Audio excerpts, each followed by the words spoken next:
La 32e session de l'Assemblée parlementaire ACP et la 25e session de l'Assemblée parlementaire ACP Union européenne ont eu lieu cette semaine à Bruxelles. Au cours de la session conjointe, une matinée a été consacrée à la situation de notre pays présentée par le ministre des Affaires étrangères et de la coopération internationale. Les parlementaires ont souligné l'importance de la reconstruction du pays par tous les acteurs de la région et au-delà confirmer leur appui au gouvernement de transition. Fatim Diallo depuis Bruxelles.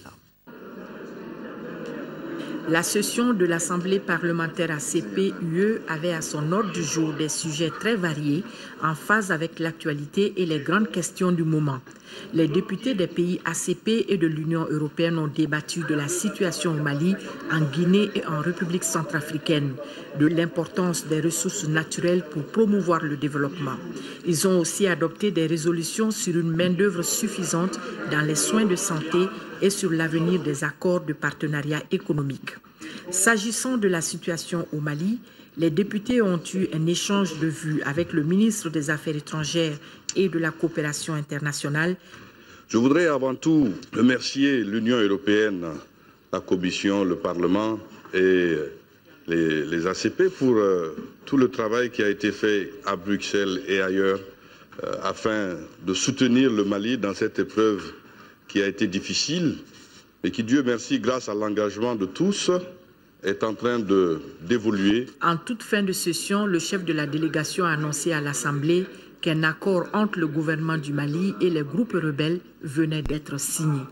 Il est signé de l'ensemble des partis.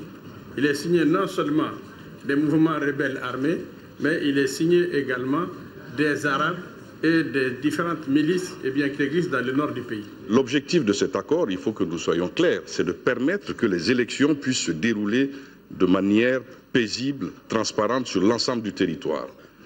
La Commission nationale de dialogue et de réconciliation qui a été mise en place pendant 2 ans va discuter dans un cadre inclusif les problèmes de développement et les raisons profondes qui ont fait que le terrorisme et le crime transnational ont ébranlé le Mali, afin que toutes les communautés du Mali puissent vivre en paix et dans l'harmonie. Pour le coprésident de l'Assemblée parlementaire ACP-UE, la situation sécuritaire du Mali est une question de portée mondiale. Il est donc nécessaire de créer les conditions de paix et de sécurité. Le conflit malien dépasse les frontières du Mali, dépasse les frontières de la région, de la bande sahélo-saharienne et du continent africain. C'est un sujet de portée internationale, j'ose le dire, c'est un sujet de portée mondiale, étroitement lié au terrorisme. Concernant la problématique de la main-d'œuvre dans les soins de santé, les députés ont demandé au pays de remplir l'objectif d'Abuja de consacrer 15% de leurs budgets nationaux à la santé. Quant aux accords de partenariat économique, l'Assemblée a appelé les pays ACP et de l'Union européenne à faire preuve de volonté politique pour conclure des accords de partenariat économique satisfaisants pour les deux.